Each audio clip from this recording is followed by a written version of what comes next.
Ang lahat ng tao may creatinine sa dugo. Ang normal level ng creatinine ay hindi dapat lalampas sa 100.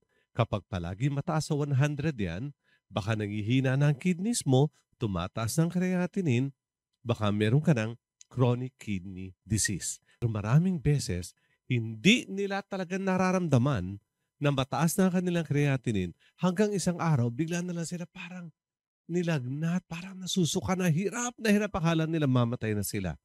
Dinala sa emergency room. Chinek ang creatinine, 1,000 na pala. Emergency, nilagyan ng tubo sa leeg, ikinabit sa isang dialysis machine. Eventually, nilagyan ng fistula o tubo sa braso at dinadialysis 3 times a week. Mataas na ba ang creatinine mo?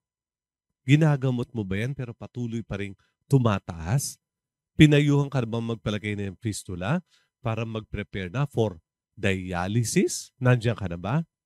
Magpunta sa free consultation ng kaibigan sa kalusugan upang matulungan kayong labanan ang inyong karamdaman.